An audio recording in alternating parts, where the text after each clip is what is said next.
नमस्कार स्टूडेंट्स, आपका bright Ramanujan classes में स्वागत है। मैं अनुज कुमार शुक्ला आज आपको स्ट्रेट लाइन के चैप्टर में equation of a line slope inter form, कोई भी लाइन है उसको हम स्लोप इंटरसेप्ट फॉर्म में कैसे कन्वर्ट करेंगे या उससे रिलेटेड क्वेश्चंस को कैसे सॉल्व करते हैं, आज हम लोग वो डिस्कस करेंगे।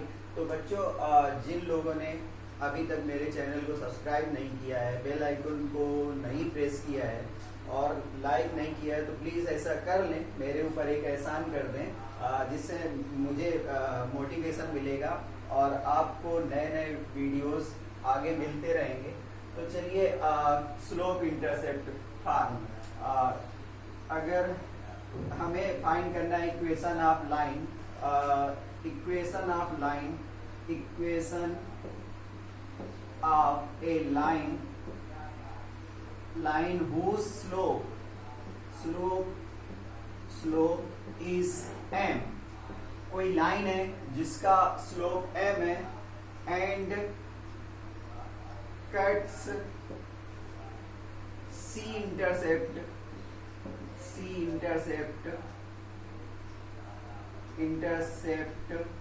on y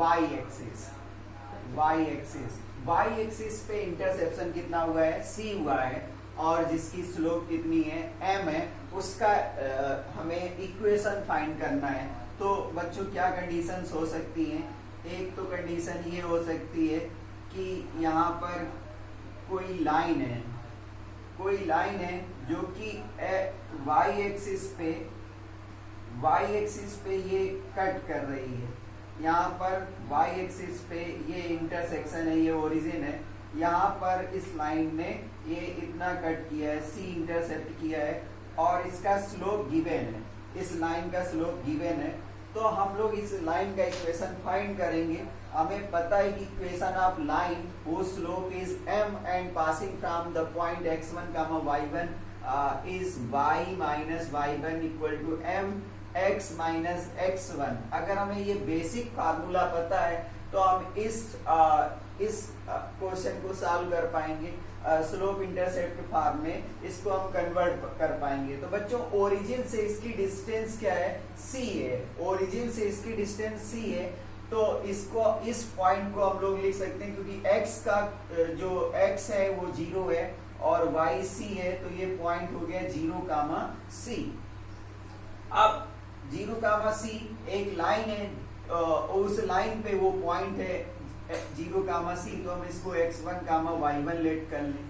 x1, y1, इस लाइन का हमें स्लोप भी पता है, तो इसका इक्वेशन हम लोग फाइंड कर सकते हैं। y माइनस y1 है c equal to m x minus x1, तो x माइनस x1 है 0, तो y minus c equal to mx हो गया। तो y equal to mx plus c, ये स्लोप इंटरसेप्ट फॉर्म हो गया जब y एक्सिस पे हमें इंटरसेप्शन गिवन होगा। और इसी तरीके से ये जो लाइन है, ये लाइन क्या है, ये लाइन है और यहाँ पर इंटरसेप्शन हो रहा है, इंटरसेप्शन ये हो रहा है, निगेटिव x एक्सिस पे माइनस c हो जाएगा, तो इसका कोऑर्डिनेट 0, माइनस c हो जाएगा। तो इसको भी x1, y1 लेट कर लें और इसकी भी स्लोप हमें क्या गिवन है, स्लोप m गिवन है। तो y minus y1 equal to m x minus x1।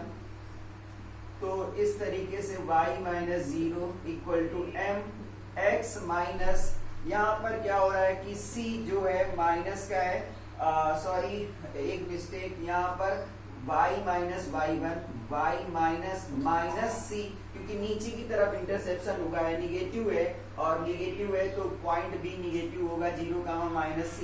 तो y plus c equal to mx minus 0, तो y इक्वल टू हो जाएगा mx माइनस c, इसका कोऑर्डिनेट हो जाएगा, इक्वेशन हो जाएगा। तो कोई भी लाइन जो पॉजिटिव x एक्सिस पे c इंटरसेप्ट करेगा उसका y equal to mx plus c होगा। और कोई भी लाइन जो निगेटिव y एक्सिस पे इंटरसेप्ट करेगा उसका जो लाइन होगा y equal to mx minus C, जहां पर m उसका स्लोप होगा और c निगेटिव y एक्सिस पे इंटरसेप्शन होगा। y equal to mx plus C, m उसका स्लोप होगा और c पॉजिटिव y एक्सिस पे इंटरसेप्शन जो हुआ है वो वहां पर है। तो क्वेश्चन दिया जाएगा find the equation of line. Question है find the equation of line, equation of line, equation of line whose slope is 1/2 and intercept on y axis is -3। अब उन्होंने यहाँ पर स्लोप दिया है और इंटरसेप्ट न पॉजिटिव y एक्सिस बोला न निगेटिव y एक्सिस बोला, तो सिर्फ हम ये फार्मूला याद रखें और इसमें वैल्यू पुट कर दें। y इक्वल टू m की वैल्यू 1/2 है तो 1/2 x, और फिर c की वैल्यू -3 है तो y equal to mx plus c। तो बच्चों में कुल मिलाकर बेसिक चीज, बेसिक फंडा याद रखना है। अगर C पे इंटरसेप्शन, यहाँ पर Y एक्सिस पे इंटरसेप्शन हुआ है नीचे या ऊपर, तो हम ये मान के चलेंगे कि वो लाइन 0, C से पास हो रही है या 0, -C से पास हो रही है, तो वो x1, y1 है। उसका स्लोप भी दिया जाएगा तो y minus y1 equal to mx minus x1 से y equal to mx plus c slope intercept form ही मिल जाएगा हमें। बच्चों कई बार क्या होता है कि क्वेश्चन में स्ट्रेट लाइन दी जाती है और उससे हमें उसको स्लोप इंटरसेप्ट फॉर्म में कन्वर्ट करना होता है। जैसे लिखा होगा change 3x plus 5y, 3x plus 5y minus 7 equal to 0 in slope intercept form. Slope intercept form, इसको हमें स्लोप इंटरसेप्ट फॉर्म में चेंज करना है। तो हम लोग क्या करेंगे, स्लोप इंटरसेप्ट फॉर्म में y के टर्म को इधर रखेंगे और -3x प्लस 7 ट्रांसफर कर देंगे। y के टर्म को लेफ्ट हैंड साइड में रखेंगे और बाकी के टर्म को हम लोग राइट हैंड साइड में ट्रांसफर कर लेंगे। y इक्वल टू हो जाएगा -3/5 x प्लस 7/5। ये हो गया y equal to mx plus c। ये स्लोप इंटरसेप्ट फॉर्म हो गया। m इक्वल टू -3/5 और c इक्वल टू 7/5। c क्योंकि पॉजिटिव है, इसका मतलब पॉजिटिव y एक्सिस पे इंटरसेप्ट हुआ है। अगर c निगेटिव है तो इसका मतलब क्या है कि वो निगेटिव y एक्सिस पे इंटरसेप्ट हुआ है। और c अगर 0 है, इसका मतलब लाइन कहीं ओरिजिन से पास हो रही है, ऐसे पास हो रही है या फिर ऐसे पास हो रही है। अगर c 0 आया, c equal to 0, line will pass through the origin. तो बच्चों ये तो था कि इक्वेशन ऑफ लाइन हो slope is m and cut c intercept on y axis, और यही अगर x एक्सिस पे कट करे, equation of line a line whose slope is m and cut d intercept on x axis, x axis पे cut करें तो बच्चों क्या सिचुएशन होगी, वहां पर भी equation of line passing through 1 point वाला कॉन्सेप्ट हम लोग यूज करेंगे। एक लाइन है जो कि ये इंटरसेप्शन कर रही है x एक्सिस पे, तो इसका मतलब हमें यहाँ पर इसका कोऑर्डिनेट पता चला कि d, 0 हो जाएगा और इसकी स्लोप हमें पता है। स्लोप क्या है, m है, और ये पॉइंट हो गया x1, y1। तो y minus y1 equal to m x minus x1। तो y माइनस y1 की value 0 equal to m x minus d, जो x एक्सिस पे इंटरसेप्ट हुआ है, तो y equal to m x minus d। इसका मतलब क्या है कि ये d क्या है, d D is intercept on x axis, इधर पॉजिटिव और नेगेटिव। यहाँ भी वही कंडीशन हो गई, अगर d 0 है तो y equal to m x हो जाएगा। इक्वेशन ऑफ लाइन d 0 होगा तो y equal to m x हो जाएगा, मतलब line will pass through the origin, origin से पास होगा। इसी तरीके से अगर ये लाइन है, ये लाइन यहाँ पे ऐसे पास हो रही है और ये इंटरसेप्ट हुआ है, माइनस डी यहाँ पर हुआ है, तो इसका कोऑर्डिनेट माइनस डी कामा 0 हो जाएगा। तो y minus 0 equal to m x minus minus plus d हो जाएगा। तो y equal to m x plus d. तो कुल मिला के हम एक सिचुएशन याद रखेंगे, y equal to m x minus d. D की वैल्यू कभी पॉजिटिव दी जाएगी, पॉजिटिव एक्स एक्सिस पे कट कर सकता है या निगेटिव एक्स एक्सिस पे कट कर सकता है। दोनों केस में C और D अगर 0 है तो लाइन ओरिजिन से पास होगी। इक्वेशन तो ओरिजिन से पास होने वाली लाइन का जो भी इक्वेशन होगा y equal to m x होगा। y equal to m x, y equal to x, y equal to 2x, y equal to 1/2x etcetera to y equal to x, all lines will pass through the origin। बच्चों कुछ questions और लेते हैं इनसे related, बने रहिए मेरे साथ। इंपॉर्टेंट क्वेश्चंस हैं, उनको सॉल्व करना होगा।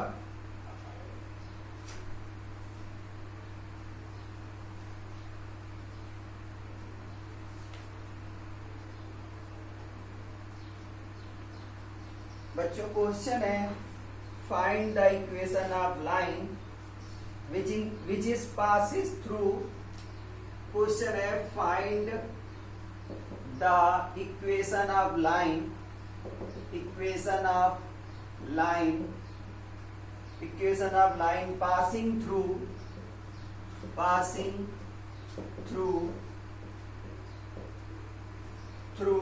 The point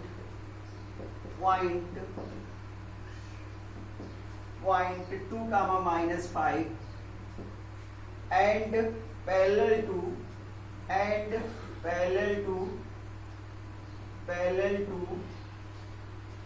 the line 2x minus 3y equal to 7। बच्चों सिंपल सा क्वेश्चन है, बस थोड़ा सा हमें समझने की जरूरत है।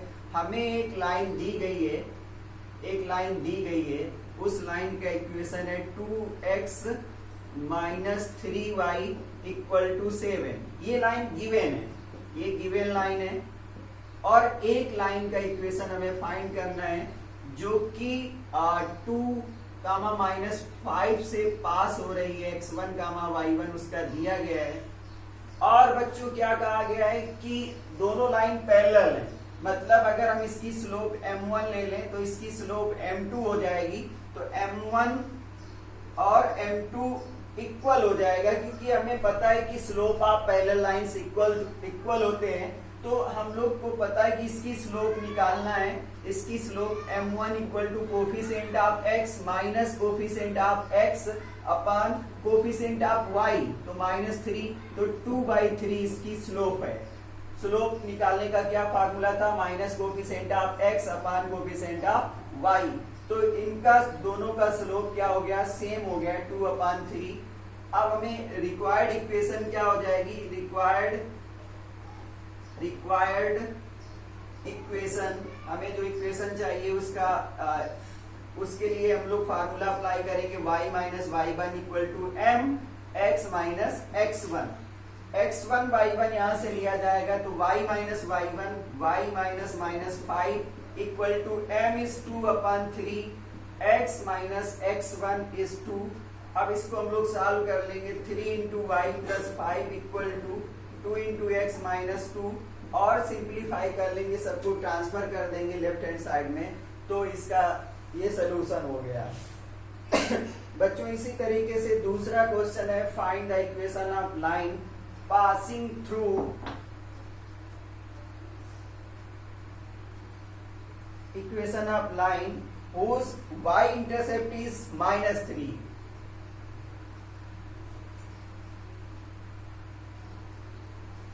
उस y intercept is -3 and perpendicular to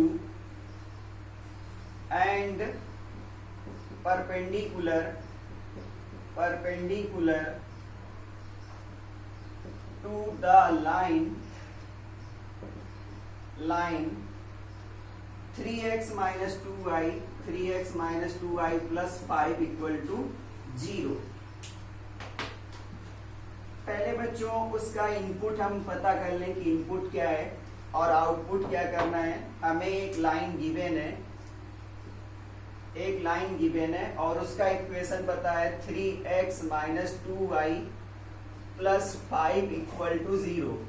इस पे हमें एक परपेंडिकुलर लाइन का इक्वेशन फाइंड करना है जिसका हमें इंटरसेप्ट पता है c equal to -3 पता है, y इंटरसेप्ट पता है और हमें उसका y इंटरसेप्ट पता है, उसका स्लोप नहीं पता है। तो अगर इसकी स्लोप m1 है तो m1 इक्वल टू क्या होता है, माइनस कोफिशिएंट, इसका स्लोप निकालना minus coefficient of x upon coefficient of y, तो m1 इसका 3/2 हो गया।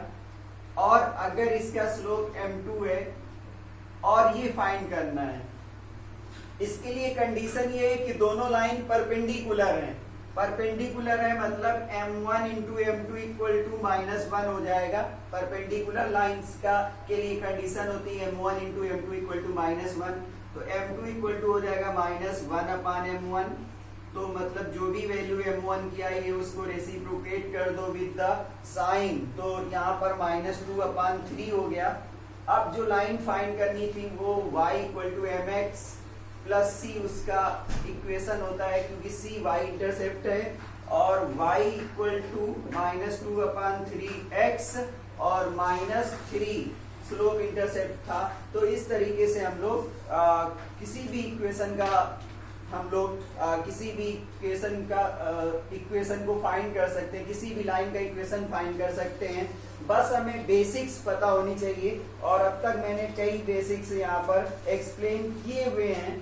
तो बच्चों इस तरीके से सॉल्व करिए और कोई भी डाउट है तो आप हमें कमेंट कर या हमारे व्हाट्सएप नंबर 9889304540 पे आप हमें कमेंट कर सकते हो, आप हमसे क्वेश्चन पूछ सकते हो।